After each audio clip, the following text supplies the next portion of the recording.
¿Ok? Vamos a orar. Señor Padre, Padre Celestial, Padre de la Gloria, te damos gracias. Cada mañana estás con nosotros, cada día estás con nosotros. Sé tú hoy dando palabra certera, Señor, a nuestro corazón, que entre en nosotros, que no nos permitas endurecernos, sino llegar al entendimiento y conocimiento de la verdad. Padre, que en Cristo Jesús nosotros podamos gozarnos, alegrarnos y andar en justicia como a ti te agrada, Señor. Que la santidad sea nuestra naturaleza y la manera en la que te agradecemos y nos presentamos delante de ti. Que la pureza, la justicia y el amor, Señor, sea la ropa de gala que llevemos en el corazón para mostrarnos limpiamente, puramente, sin mancha, sin error, delante de ti, Señor. En la gracia de tu Hijo Jesucristo, el cual por medio de la obra que ha hecho, Señor, hoy recibimos esta entrada delante de tu presencia para poder alabarte, darte gracia, honra y honor, Señor. Gracias por todo lo que has permitido y por lo que darás y haces. Te alabamos y te adoramos, Señor, cada día y cada mañana. En el nombre de Cristo Jesús. Amén y amén. Y ahora sí, esto se encuentra, como dije anteriormente, en el segundo libro de Reyes, capítulo 9, versículo 14 hasta el versículo 26. Segundo libro de Reyes, capítulo 9, versículo 14 hasta el 26. Y dice de la siguiente manera la palabra del Señor. Así conspiró Jehú, hijo de Josafat. Recordemos que para este momento había sucedido la situación. Cosita, si quieres venir, ven para acá. Ven, vamos a su lado. Para este momento, Jehú, hijo de Josafat, se había levantado contra el rey de Israel por mandato de Dios, prácticamente al decirle que él iba a ser ungido como rey y que iba a dejar a la casa de Jehú. ¿Cómo se llama este hombre? Josafat, hijo de Nimsi, dice que iba a dejar la casa del rey de Israel exactamente como la misma de Jeroboam, a causa de sus pecados, a causa de su maldad. Y justamente entramos en esta situación donde habían matado al rey. Un segundo. ¿Qué pasó?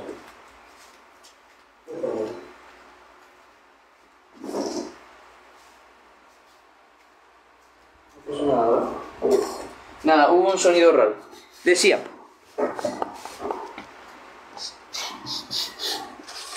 y ahora sí, empezamos con el versículo siguiente. Dice: así conspiró Jehú, hijo de Josafat, hijo de Nimsi, contra Joram. A Joram era el que estaba atacando. Estaban entonces Joram guardando a Ramot de Galaad con todo Israel, por causa de Jezael, rey de Siria.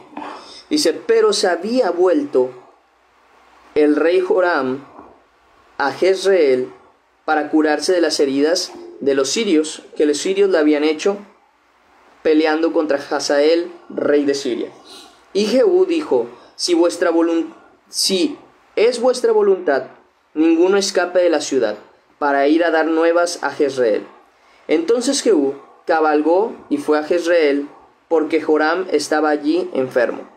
También estaba Ocosías, rey de Judá, y había descendido a visitar a Joram. Y el atalaya que estaba en la torre de Jezreel vio la tropa. Dice: ¿qué viste?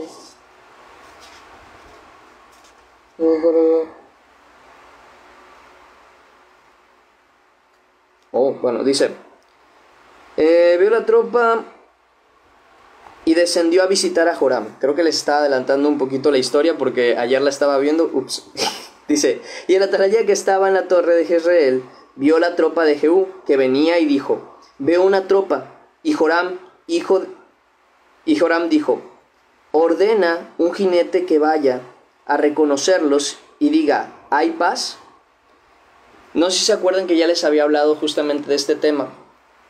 Hace tiempo les había explicado que en las ciudades de aquel tiempo, sobre todo en las que existían muros, en las ciudades que estaban amuralladas, existía el atalaya, una persona que estaba observando la entrada justamente del pueblo, y si veía alguna tropa, algún ejército o alguna cuestión, él era el primero en anunciar que había una guerra, que había un visitante, que había lo que sea. Entonces ve a Joram que viene justamente ve a Jehú que viene justamente con una tropa delante de Jezreel, que es la ciudad donde estaban, y dice, bueno, manden a alguien para conocer si realmente lo que vienen es con paz o es con guerra. Entonces manda primeramente a uno y dice, fue pues el jinete a reconocerlos y dijo, el rey dice así, ¿hay paz? Y Jehú le dijo, ¿qué tienes tú que ver con la paz? Vuélvete conmigo. El atalaya dio luego aviso diciendo, el mensajero llegó hasta ellos y no vuelve. Entonces envió otro jinete, el cual llegando a ellos dijo, el rey dice así, ¿hay paz? Y Jehú respondió, ¿qué tienes tú que ver con la paz? Vuélvete conmigo. Para ese momento yo estaba muy pensativo en esta situación y decía, a ver, el atalaya ya vio que mandaron a uno y no ha vuelto. Vio que mandaron al segundo, que obviamente tiene conocimiento de la urgencia de conocer la respuesta, y tampoco ha vuelto. Pero dice el siguiente versículo, el atalaya volvió a decir, también llegó a ellos y no vuelve. Y el marchar del que viene es como el marchar de Jehú, hijo de Nimsi, que viene impetuosamente. Para ese momento, pienso yo, ya se debió haber dado un aviso de alerta. Y este es un punto importante antes de entrar en el siguiente tema que quiero hablar, y es sobre los puntos, más bien sobre la responsabilidad de los atalayas. Esto ya lo he dicho yo incluso en otros videos. Tengo un video incluso que habla de que nosotros somos los atalayas del mundo, donde nosotros avisamos al mundo que viene el juicio de Dios, y que si la gente no se apercibe, no cambia, no se arrepiente, no se entrega a Dios, verdaderamente pues va a perecer, va a morir y va a llegar al juicio eterno, justamente,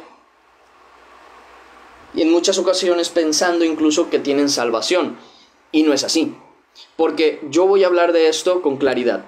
Hermanos míos, da igual cuántas cosas puedas hacer en la iglesia, cuánta entrega puedas tener, cuántas personas puedan decir que tú eres salvo. La única prueba de tu salvación es tu vida, es tu actuar. Y no se habla y no se refiere uno al actuar eclesiástico o espiritual.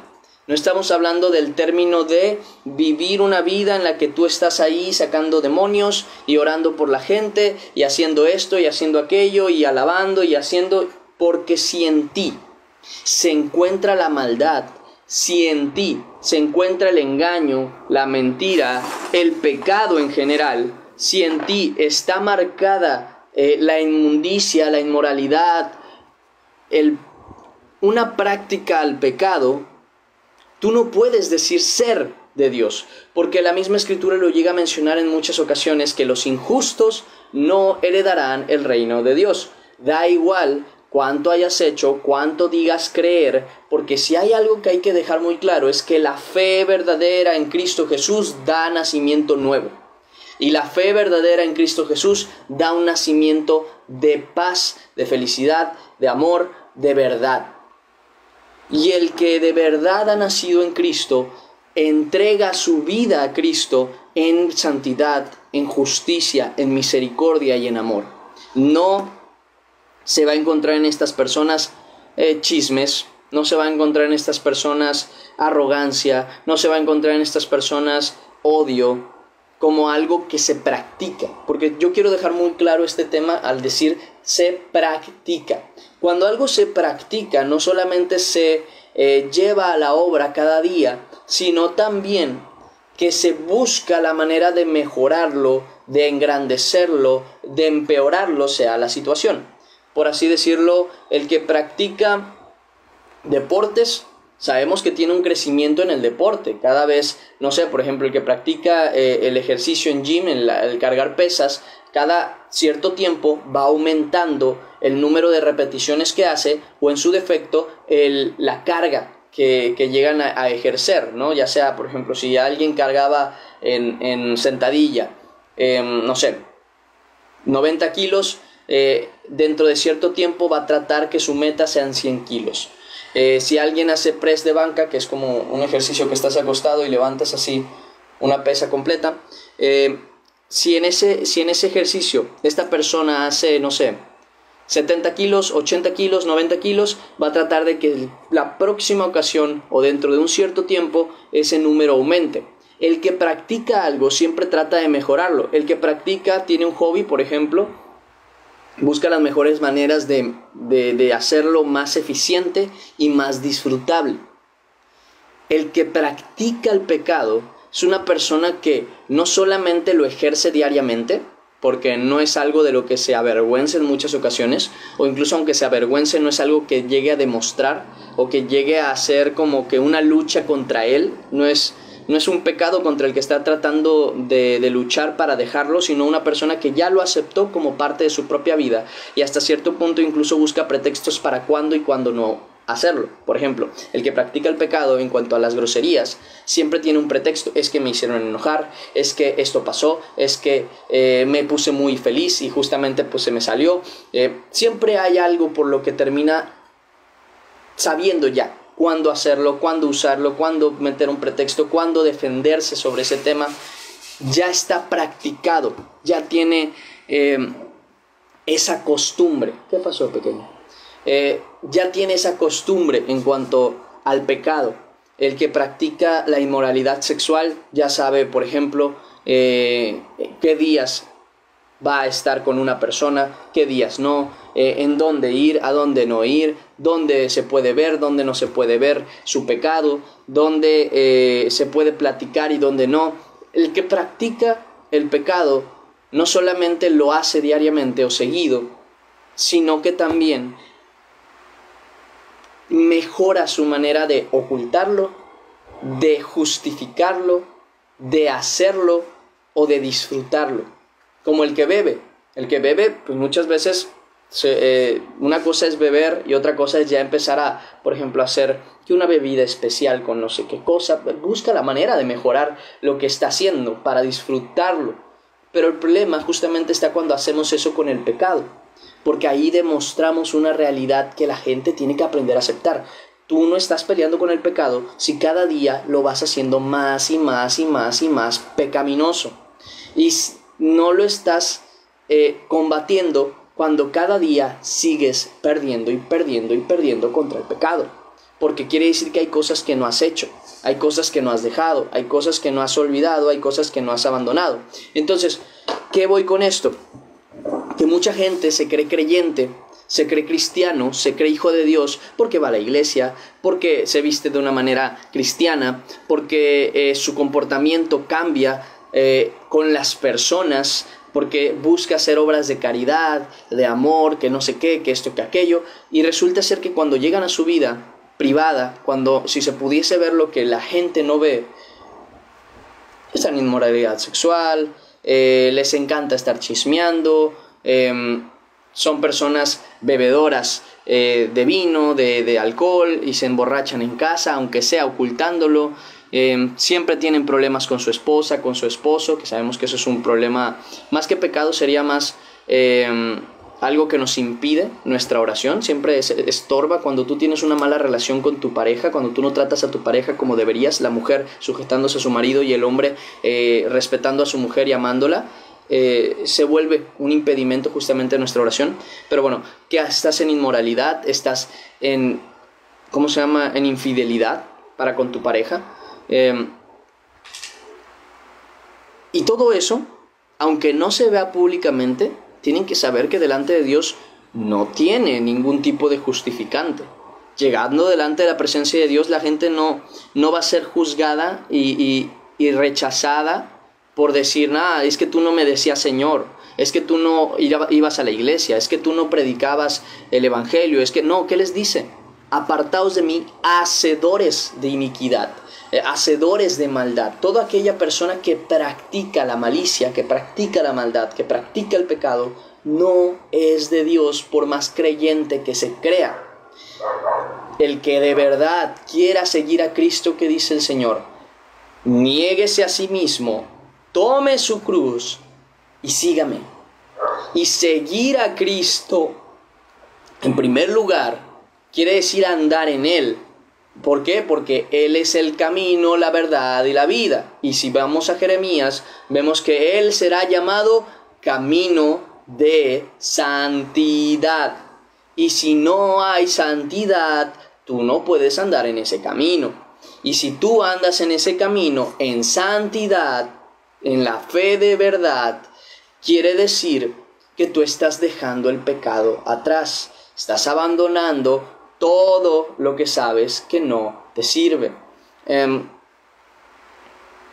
Ya he hablado de este tema en ciertas ocasiones, pero es importante que lo vuelva a aclarar y recalcar, para que si ustedes temen a Dios y aman a Dios y quieren andar en el camino del Señor, no se engañen a sí mismos. No quiero que vayan con la idea, pero es que yo quiero dejar de pecar. No, tú quieres querer dejar de pecar, porque si tú quisieras dejar de pecar, dejarías el pecado atrás, porque Dios, si ya está en tu vida y ya entró en ti, tienes que reconocer que te ha dado libertad para poder resistir el pecado, y te ha dado la capacidad y la autoridad sobre tu propio cuerpo para poder obedecerle.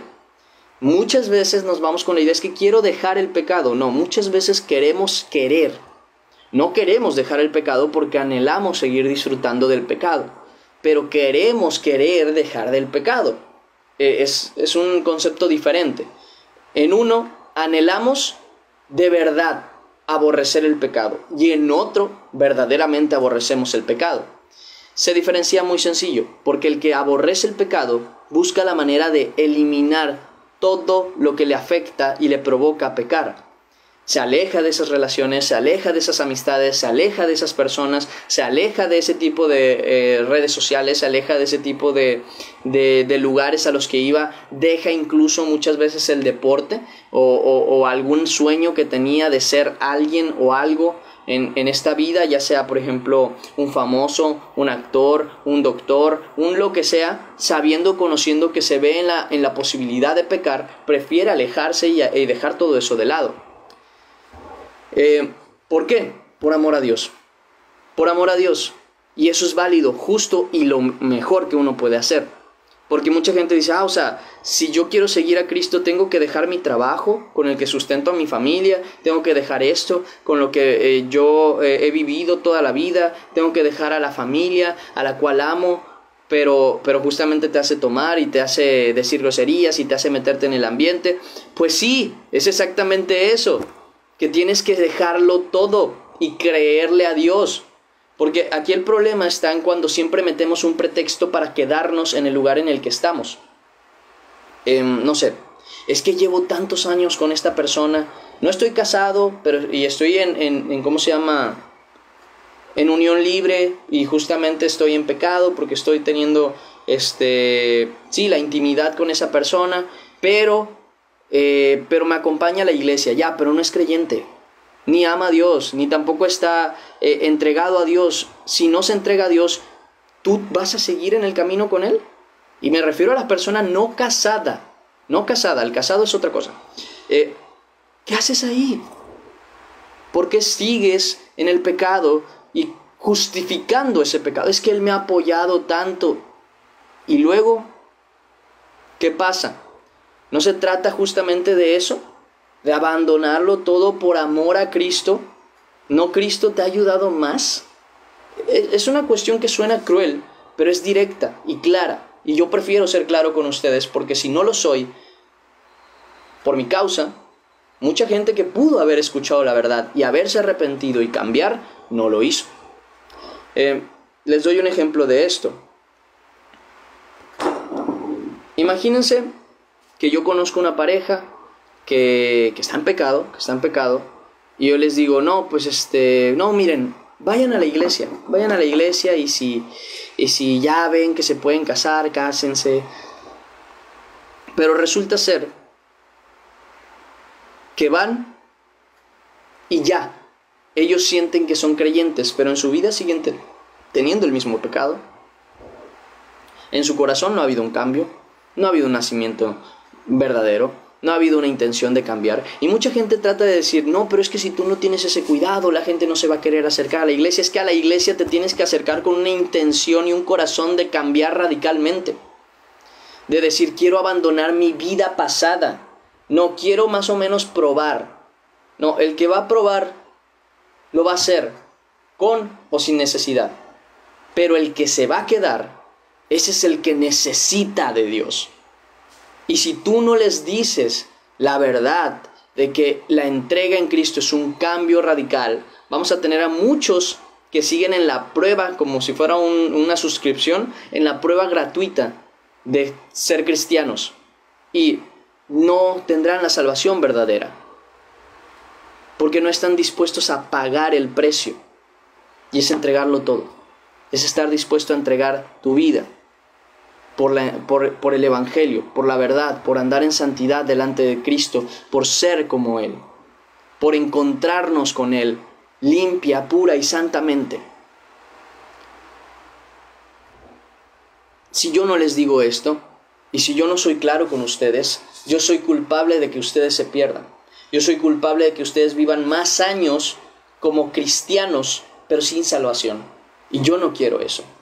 Yo quiero que de verdad, de todo corazón, se entreguen al Señor como es debido, en alma, cuerpo y corazón, en espíritu y verdad, totalmente del Señor, guardando todo eso irreprensiblemente, teniendo gozo, pero no en esta vida, ni en las cosas de este mundo, sino en Cristo, que es la verdad absoluta de todo lo que necesitamos. Entonces yo como atalaya, como conocedor de esto, tengo que darles a conocer esta verdad. Si yo no lo hago, soy culpable de que justamente suceda algo. Y vemos este atalaya que no reacciona, no se da cuenta que hay algo que no está cuadrando y que no es correcto. De manera que, pues justamente hay una consecuencia por esto que vamos a estar leyendo ahorita. Estoy tratando ahí de esponjar esta parte.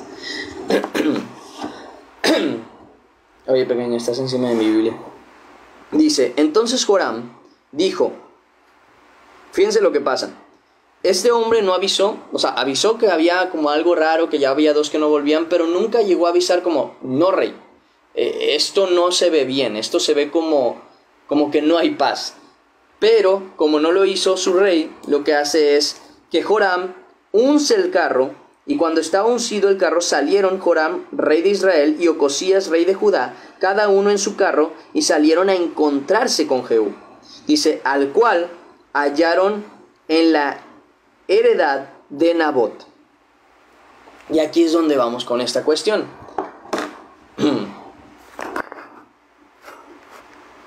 ¿A que no saben dónde está? Está encima de mi Biblia. Así que, con todo el dolor de mi alma pequeña, te voy a tener que quitar de ahí. Ay, cosita. Ven para acá. Ven. Aquí acuéstate. No, aquí. Acuéstate aquí. Ahí. Hazte bolita. ¿Quién te cuida? Tú tranqui. Nada más déjame hacer mi trabajo. Cosita. Quédate, gordo. Esto está en Proverbios. Proverbios capítulo 22, versículo 3. Proverbios 22, versículo 3. Y esto va para todos. Esto, así como el rey de Joram no hizo caso a esta verdad, esto va para todos nosotros. Dice la Escritura: El avisado ve el mal y se esconde, mas los simples pasan y reciben el daño. Les doy el ejemplo. Sabemos que hay un trabajo en el que no nos conviene estar porque tenemos conciencia de que se ocupan los domingos, se ocupan los días en los que podemos ir a la iglesia, sabemos que es un trabajo pesado, sabemos que no nos va a dar tiempo de estar con el Señor como es debido, sabemos que no nos va a dar la oportunidad de darle tiempo a Dios. Y aún con todo y eso decimos, bueno, vamos a aventarnos, a ver qué sucede. No, el avisado ve el mal y dice, ¿sabes qué? No me conviene. No, ¿para qué voy a recibir el daño? La muchacha conoce a un muchacho, no es creyente, ya sabe que tuvo parejas anteriores, ya sabe que tuvo su vida en pecado, sabe que este muchacho ha tenido pues ya sus relaciones, y aún con todo y eso la muchacha dice, bueno, pero va a ser diferente conmigo. El avisado ve el mal y se esconde, pero los simples siguen adelante y reciben el daño. Luego al rato, la muchacha termina dolida, lastimada, y es que, ¿por qué Dios? Bueno, por necia, por terco, porque uno conoce, está viendo lo que está pasando, está viendo que ya le sucedió a alguien, ya estamos viendo que está pasando algo que no es correcto, y nosotros también estamos yendo hacia el mismo lugar, y en vez de decir, ¿sabes qué? Ni me voy a meter ahí, vamos, nos metemos y recibimos el daño. Entonces es bien importante tener conciencia de esto para tener cuidado, mucho cuidado. Si sabemos que yo lo veo mucho en las parejas, ¿saben? Como que saben que andan con una muchacha que ya... ¿Qué pasó, pequeño? Nada. Andan con una muchacha que ya saben que no es correcta, que ya saben que no es una hija de Dios, que ya conocen su pasado, que ya saben que no tiene el amor de Dios en su corazón, que no ha cambiado. Y no, yo la voy a hacer cambiar. No la vas a hacer cambiar. ¿Para qué vas a ir a sufrir el daño? ¿Para qué vas a avanzar por ese mismo camino que todos han avanzado y les ha ido mal? ¿Por qué vas a ser tan simple en tu forma de pensar? Antes bien, ve que hay un mal que se está acercando y escóndete. No quiero saber nada, no quiero platicar con esta persona, no me quiero meter.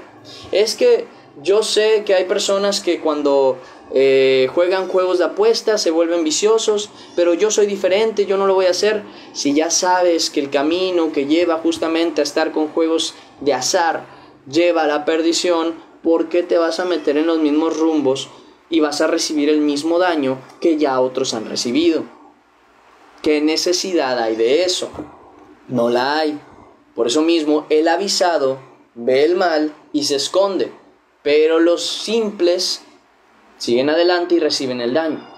En este caso, el rey Joram está viendo que las cosas no están claras, no están bien, hay un ejército. En vez de huir desde antes, dice, pues vamos a verlo, ¿no? Vamos de frente, vamos a ponernos delante de ellos.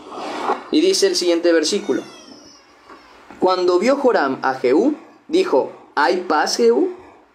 O sea, si ya sabía que podía perfectamente no haber paz, ¿qué necesidad había de ponerse enfrente? ¿Saben?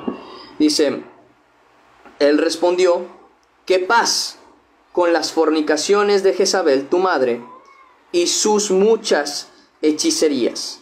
Entonces Joram volvió las riendas y huyó, y dijo a Ocosías, traición, Ocosías. Pero Jehú entesó su arco e hirió a Joram entre las espaldas, y la saeta salió por su corazón, y él cayó en su carro. Y aquí vemos una cosa muy importante. El Altísimo tiene dominio sobre el reino de la tierra. ¿A qué voy con esto? Si vamos a Daniel, capítulo 4, versículo 25, vemos una situación... Ah, mira, se subió a la cama, qué bien. Mi gatita chiquita ya se subió a la cama solita. Si vamos a Daniel, en el capítulo 4, en el versículo 25, vemos desde este capítulo toda la historia que nos empieza a contar el rey de Babilonia, que dice él, es importante que dé a conocer lo que ha hecho el Altísimo conmigo. ¿Por qué? Porque justamente le mostró un sueño en el cual él vio un árbol y empezó a dar su explicación de su sueño, y la interpretación era de que él iba a estar 7 años, 7 tiempos, dice, 7 años, como si fuera un animal, comiendo hierba, comportándose sin razonamiento, hasta que, llegado ese tiempo, él entendiese lo siguiente.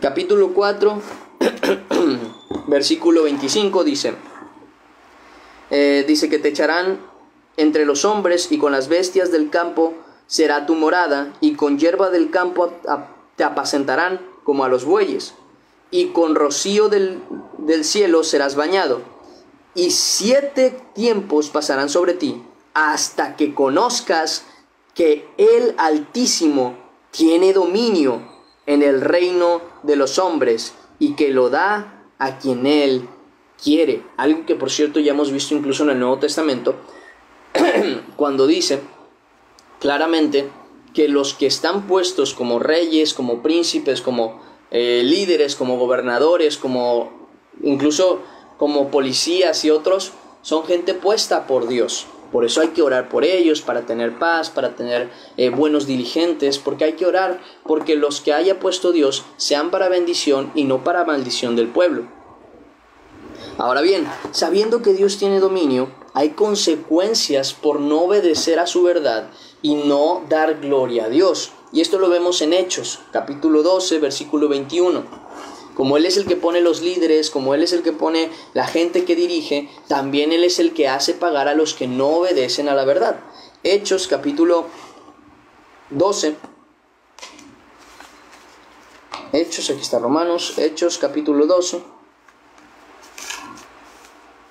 Sobre todo cuando están dominando sobre su pueblo. ¿Por qué? Porque en Daniel, Nabucodonosor no reinaba sobre cualquier reino. Reinaba sobre el reino que tenía dominado Israel. Entonces Dios tenía control y dominio sobre eso porque estaba cuidando a su pueblo. Y ahora que nosotros estamos en cada uno de los pueblos, Dios tiene dominio de cada uno de los reyes porque cada uno de ellos tiene a sus hijos en ese reinado. Hechos capítulo 12, versículo 21. Hechos capítulo 12, versículo 21. Dice... Y Herodes estaba enojado, versículo 21, dice, y un día señalado, Herodes era el rey de Israel, o bueno, el dirigente, gobernador de Israel, porque en aquel tiempo pues estaba dominando Roma principalmente, pero Herodes era el que se encargaba del área de Israel, de Jerusalén. Y dice, un día señalado, Herodes, vestido de ropas reales, se sentó en el tribunal y les arengó. Y el pueblo aclamaba gritando, voz de Dios y no de hombre. Al momento, un ángel del Señor lo hirió, por cuanto no dio gloria a Dios, y expiró comido de gusanos. He ahí la mano de Dios sobre aquellos que no dan gloria a Dios, aquellos que se quieren poner en su propia naturaleza. Los que Dios ha permitido, allí están, pero los que no, Dios los ha demostrado como ejemplo de que Él sigue teniendo dominio. Ahora, ¿por qué les hablo de este tema? ¿O por qué les hablo de esta cuestión? Una cosa importante. Hermanos, sabiendo que Dios es el que pone líderes, sabiendo que Dios es el que pone jefes y quita jefes, que Dios es el que da y quita el poder, hay que estar sujetos a las autoridades superiores, a las autoridades como gobernantes, como... ¿Qué pasó? ¿Se está trabando mucho o algo por el estilo? Buenos días, buenos días. ¿Qué pasó? ¿Qué pasó? Que me activaron los comentarios, pero no supe qué pasa. Yo no fui. Ah, ¿qué pasó, Saúl? Yo tampoco fui. Saúl. Buen día.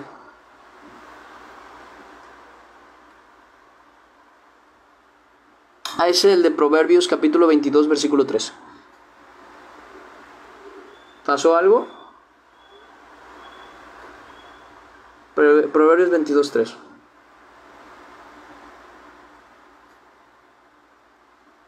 Creo que no, ok, va. Muy bien, pues ponle, por favor. No sé qué pasó, no sé por qué se activó otra vez los comentarios.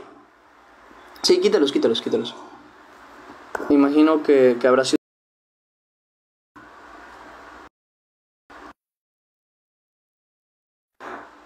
Ahí estamos. Muy bien, vamos a retomar.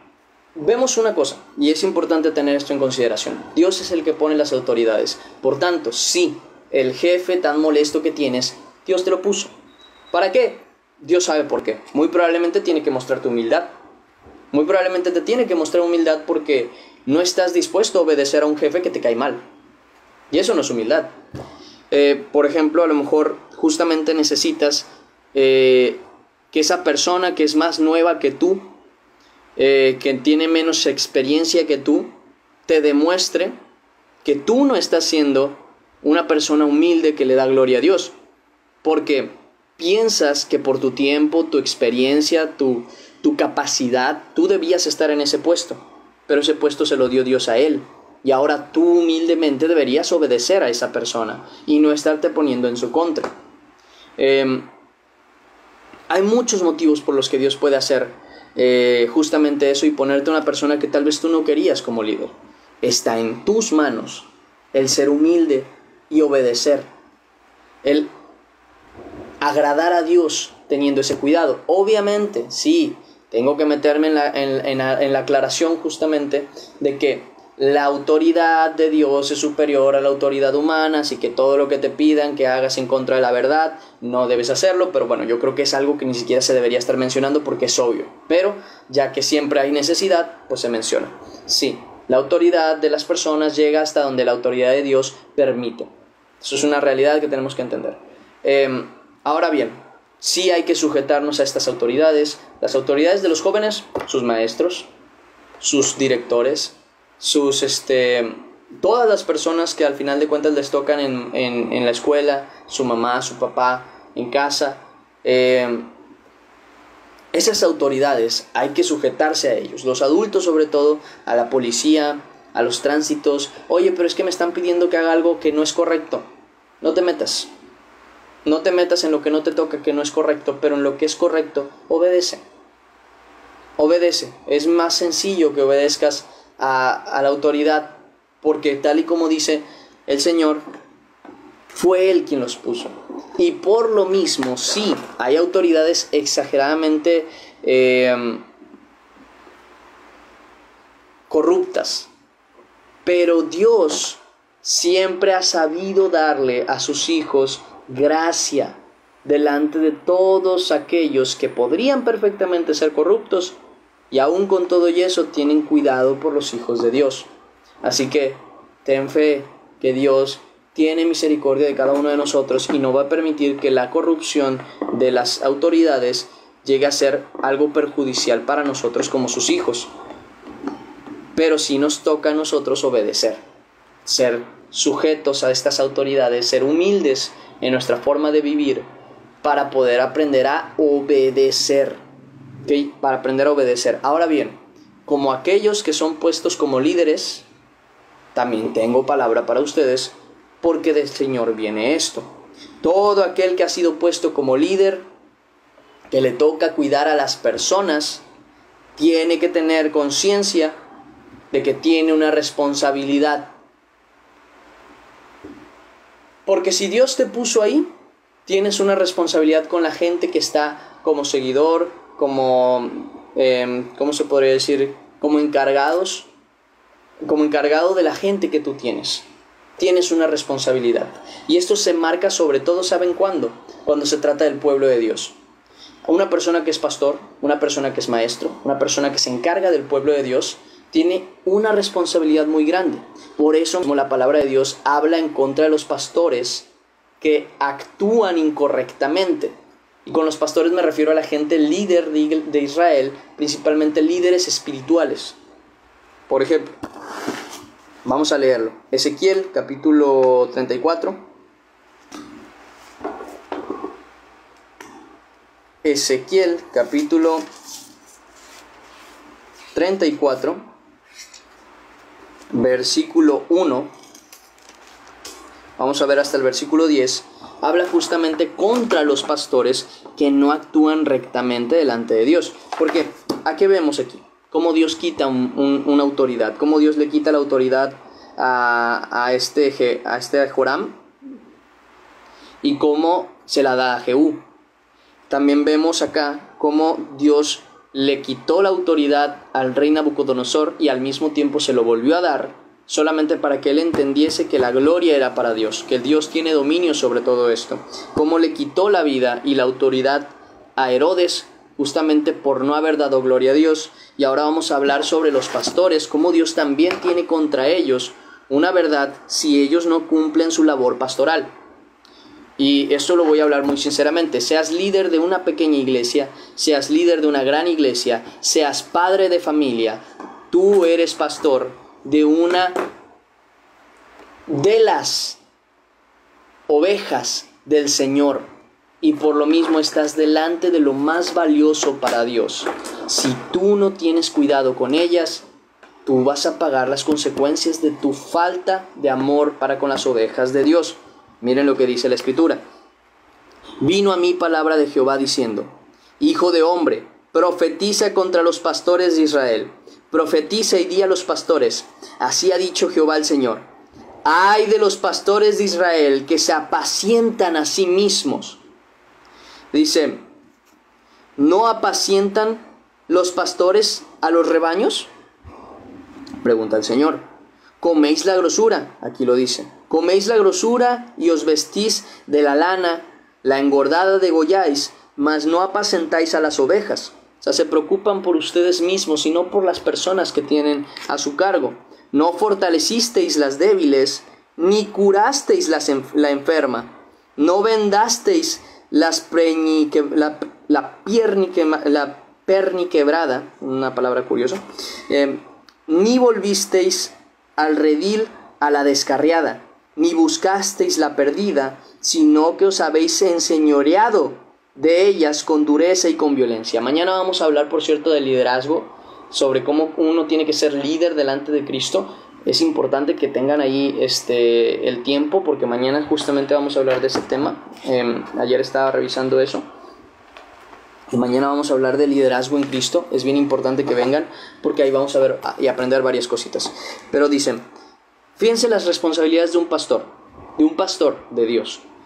Primero, fortalecer a las débiles. Hay gente que obviamente, ya lo he dicho yo antes, el que tiene don de fe, justamente lo tiene que usar para fortalecer la fe de los hermanos. Porque a veces no se puede, a veces hay gente más débil que otro. Y los fuertes, como dice la palabra, tienen que aprender a cargar con las cargas de los débiles. Y dice, entonces la responsabilidad de un pastor es fortalecer a las débiles. Dice, no curasteis la enferma, no ayudaste al que estaba en pecado, el que quiere salir del pecado, en vez de ayudarlo, lo juzgaste y lo echaste. No, ¿quieres salir del pecado? Yo te voy a ayudar, vamos a curar tu herida, vamos a sanar tu enfermedad. ¿Cómo? Con la medicina, con la palabra de Dios. Y dice, no fortaleciste a las débiles, ni curasteis la enferma. No vendasteis la perniquebrada, la que había sido lastimada, la que había sido dañada, no la cuidaste, no le diste el cuidado hasta el momento en el que se sanara. Dice, ni buscasteis la perdida, no volvisteis al redil a la descarriada, a los que se equivocan, porque hay mucha gente que está equivocada en su verdad, en la verdad que piensan que es correcto delante de Dios. La labor del pastor es dirigirse a esas personas y decirle, no, esto es lo correcto. Tienes que regresar al redil, no puedes seguir creyendo que esto no tiene nada de malo cuando lo tiene. Y de verdad, a mí me entristece mucho, pero yo sé que sí ha pasado, que hay personas que creen que al tener una relación de noviazgo de verdad pueden tener lo que sea y no es pecado, y sí lo es. Y aclarar esas cosas es bien importante, porque no es la primera vez que me encuentro con una situación así. Y me refiero a gente que se dice ser creyente. Pero esas descarriadas del camino hay que volverlas a traer. Claramente no puedes traer a la que no es del redil. No puedes recuperar a la que no está en el camino. No puedes apacentar algo que no es una oveja, en primer lugar. Entonces, si no es de Dios, simplemente no va a volver. Pero sí tiene que estar en tu disposición el interés justamente de ayudar a las ovejas de Dios. Sobre todo, de buscar que tengan justamente un pastor. Porque Dios es el pastor de las ovejas, sí, pero ha dejado el encargo a estos pastores que están en la tierra. Han dejado ese encargo ¿de qué? De que el que está mal, ayudarlo, del que está triste, ayudarlo, del que no puede, ayudarlo, de ser justamente el apoyo a las ovejas de Dios. Y las que están descarriadas, o sea, mal encaminadas, hay que tratar de encaminarlas en la verdad, en la justicia y en el amor. Dice más, ni buscasteis la perdida, sino que os habéis enseñoreado de ellas con dureza y violencia. Dice, y andan errantes por falta de pastor, y son presa de todas las fieras del campo, y se han dispersado. Anduvieron perdidas mis ovejas por todos los montes, y en todo collado alto, y en toda la faz de la tierra. fueron esparcidas mis ovejas, y no hubo quien las buscase, ni quien preguntase por ellas. Yo sé que un pastor, y esto lo digo con sinceridad, incluso con conocimiento de la situación, no puede obligar a alguien a volver. Y la insistencia que podemos tener es muy escasa en comparación de lo que mucha gente quisiera. Pero no se puede hacer mucho más. Cuando se insiste, cuando se busca, cuando se habla, cuando se pregunta, hay veces en las que no te van a querer recibir, y eso es normal. Pero si no hay, aunque sea un mínimo de intención de buscar a las ovejas perdidas del Señor, uno es culpable de lo que suceda con esa oveja, por no haber tenido el cuidado para con ella. Los líderes se ven en la obligación justamente de buscar a las ovejas perdidas. Pero las ovejas perdidas se ven en la obligación de obedecer a la voz del pastor. Porque es muy, muy cierto que la palabra de Dios dice que sus ovejas escuchan su voz y lo siguen. La perdida, cuando escucha la voz de Dios, se vuelve al camino. La descarriada, cuando conoce el carril, vuelve al camino. Las que no son ovejas de Dios, cuando las encuentran, les hablan, las buscan, las jalan, no vienen porque no son de Dios. Las descarriadas, cuando se les muestra el carril correcto, no vuelven al carril. ¿Por qué? Porque no son de Dios, porque escucharon su voz y aún con todo y eso no volvieron a Él. Ustedes y yo, que somos ovejas de Dios, tenemos que estar en conciencia que cuando escuchemos la voz de nuestro pastor, y me refiero a Cristo, tenemos que volver al camino de la verdad. Y los pastores terrenales, que son los que estamos aquí, somos específicamente los que llevamos esa labor de buscar, de hablar, de dialogar y también de recibir a las personas que están perdidas para tratar de darles una guía y un camino hacia la verdad. Cuidarlos en ese aspecto de que no estén perdidos sin Dios. Es nuestra responsabilidad al final de cuentas. Entonces, por lo mismo, hay dos responsabilidades. La de la oveja, a obedecer, a escuchar, a encaminarse, a volver al camino. Y la del pastor, en buscar a esa oveja, en mostrarle el carril, en traerla de regreso. En amarla, en mostrarle y en demostrar que es oveja del Señor. ¿Por qué? Porque vemos justamente esta situación. Entendemos que muchas veces tenemos esa responsabilidad, los que estamos en el servicio de la palabra, de cuidar a la gente. Dice, por tanto, pastores, oíd palabra de Jehová. Vivo yo, ha dicho Jehová el Señor, que por cuanto mi rebaño fue para ser robado y mis ovejas fueron para ser presa de todas las fieras del campo sin pastor, ni mis pastores buscaron mis ovejas, sino que los pastores se apacentaron a sí mismos y no apacentaron a mis ovejas. Por tanto, oh pastores, oíd palabra de Jehová. Así ha dicho Jehová el Señor. He aquí, yo estoy contra los pastores y demandaré mis ovejas de su mano.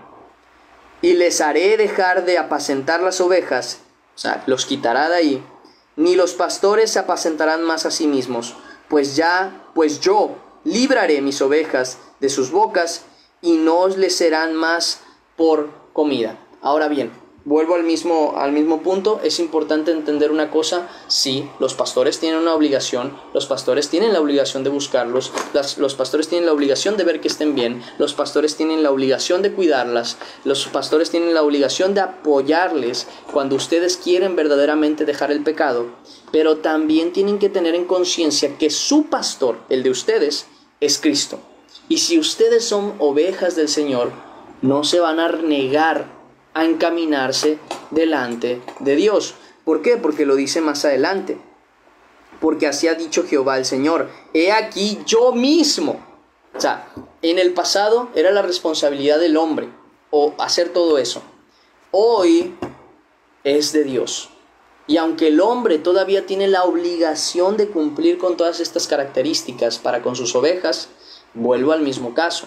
Su pastor, el de ustedes, es Cristo Jesús. Y si cuando el pastor terrenal por nombre y por palabra de Cristo viene a ti a hablarte y a buscarte, y tú no atiendes a la voz de Dios, sépase que no es culpa del pastor, es culpa tuya no ser oveja de Dios, el no haberte sujetado a tu pastor que es Cristo. Que Dios lo haga a través de mí y te hable, que Dios lo haga a través del pastor y te hable, que Dios lo haga a través del predicador y te hable, es una cosa, pero que no olvides que el que te está hablando no es el muchacho que está enfrente de la pantalla, no es el varón que está enfrente de la iglesia, es Cristo para con tu vida, para que te vuelvas al camino de la verdad, para que vuelvas al camino de la fe, para que vengas al conocimiento de la verdad.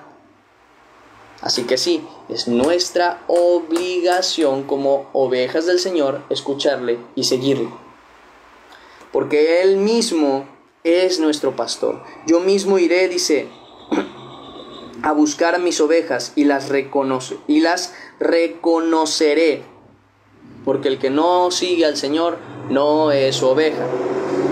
Dice, como reconoce su rebaño el pastor el día que está en medio de sus ovejas esparcidas, así reconoceré mis ovejas y las libraré de todos los lugares en que fueron esparcidas en el día del nublado y de la oscuridad.